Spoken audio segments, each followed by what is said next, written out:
You're listening to Leisure World Direct. I'm your host, GRF Communications Manager Emma DiMaggio, and I'm joined by GRF Library Manager Taylor Greene. Hi, Taylor. Hi, Emma.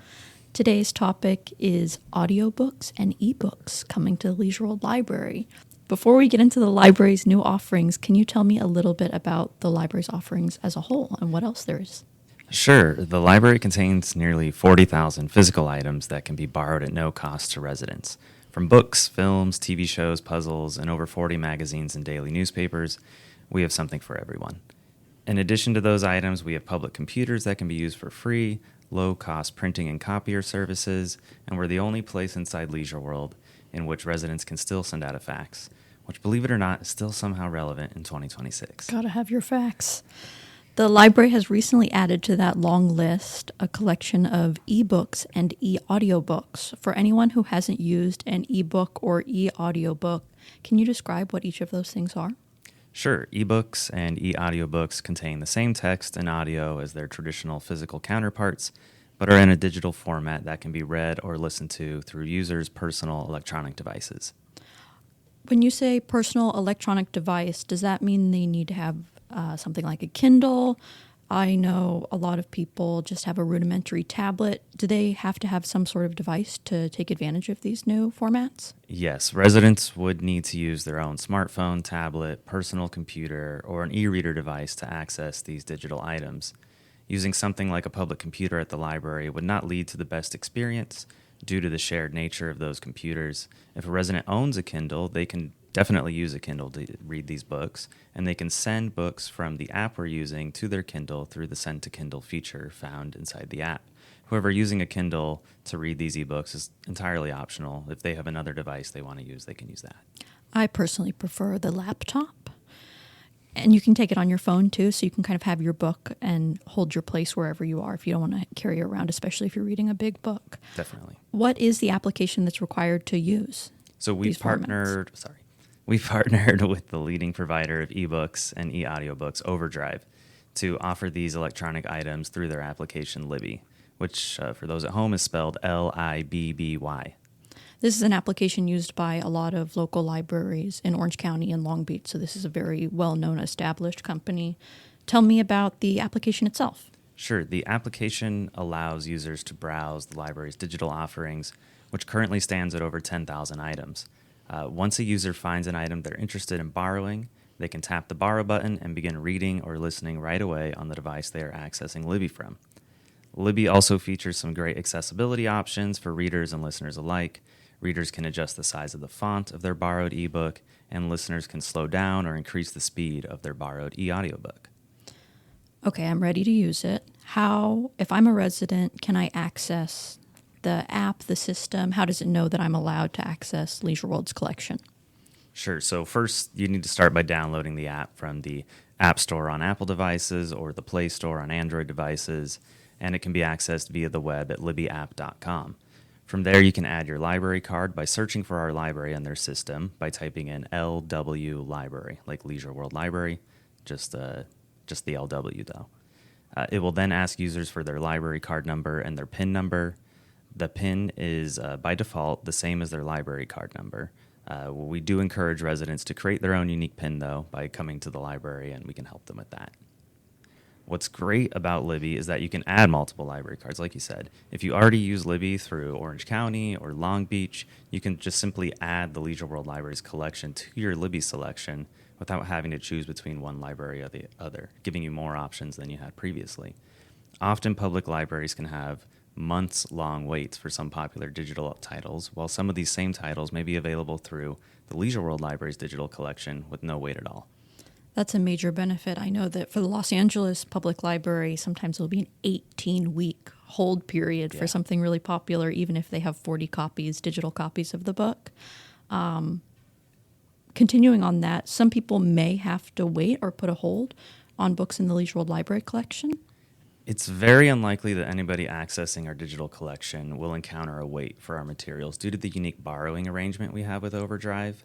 Effectively, we make as many books as possible available, and we only get charged when someone actually uses it. The The other methods that Overdrive has is kind of cost prohibitive for a small library like us, so this is the best arrangement we were able to come up with them. However, some people who use Libby a lot may hit a monthly borrowing limit, which is currently set to 5 items. If this happens, that user will be prompted to place a hold on the item, which they will then be able to access when the next month begins. We do expect these item limits to fluctuate based on both our budget for this project and the increase in demand for these electronic materials over time. What motivated the library to get into, modern formats like eBooks and audiobooks? The addition of these formats has been on the library's to-do list for close to a decade. We got very close to implementing it back in 2019, which unknowingly would have been a big help during the pandemic, but we weren't able to secure a budget for it at the time. Over the years, we've had to direct patrons or residents coming in that are interested in these digital items to other libraries, which is often disappointing to them. When a resident walks into the library for the first time, I never want them to walk out empty-handed. And now we can finally offer those kinds of readers a meaningful digital collection. You mentioned budget. How was the shift finally made possible? So last year, the Friends of the Leisure World Library shared with me that they wanted to fund something significant with their monetary donations, which come from the used bookstore and boutique that they run inside Leisure World. I pitched Libby to them, and they jumped on board.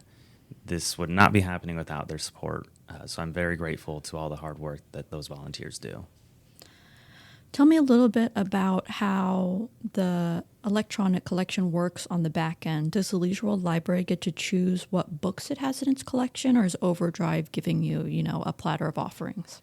So Overdrive, we do have to select from what they have available, but the collection is completely curated by the library team. Heather, in particular, worked really hard to help us launch with upwards of 10,000 titles.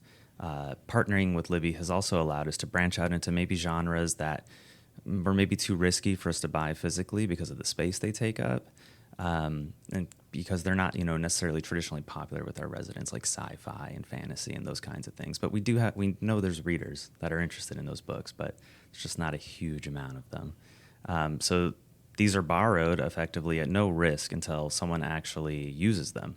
So there's something for all tastes of readers in our collection. And we'll continue to add to that every month.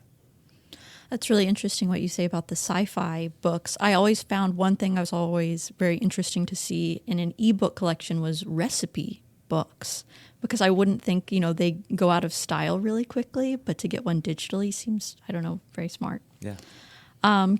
If people go and look at the 10,000 books and want you to have 10,001 because they want something specific, can people request that book? Yeah, so we've always done requests at the library. We have a form people can fill out, and that hasn't changed with this new digital collection. So if a resident sees a book or author they're looking for, they can absolutely make a request with the library staff. There are some limitations on what books we can procure through Libby because we are not a publicly funded library. Some publishers choose not to allow their titles to be circulated to private libraries or have some kind of delay in when those titles may become available for our use. How has the program been received so far? So we announced the program quietly in the back pages of the Leisure World Weekly a month or so ago to ensure a smooth experience for residents and staff alike.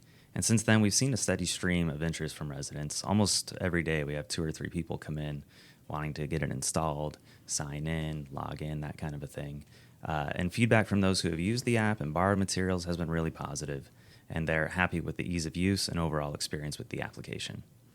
I'll date stamp us right now. We're in mid-June, so if this episode comes out later, then maybe it'll be majorly popular by then. I'm kind of anticipating like a snowball sort of over time. It's just going to gradually grow, and then we'll invest more into it. But it's great because any money we put into it, even if it doesn't get immediately used, we don't lose access to it or anything like that. We can still redirect those funds, roll them over into future years and things like that. I'm sure some listeners are hearing for the first time that eBooks and audiobooks are on tap at the library, since it was maybe perhaps hidden in the back of the newspaper. For people with more questions or want assistance setting themselves up on Libby, figuring out how to get books onto their tablet or computer, where can they get assistance with that? The library staff would be more than willing to answer any questions, walk residents through the downloading, setup, and borrowing of materials with the Libby app. We do recommend visiting us in person rather than trying to call and get troubleshooting help over the phone. So, stop by the library Monday to Friday from 9:30 to 5:30 and Saturdays from 9:30 to 3:30. This has been Please Roll Direct.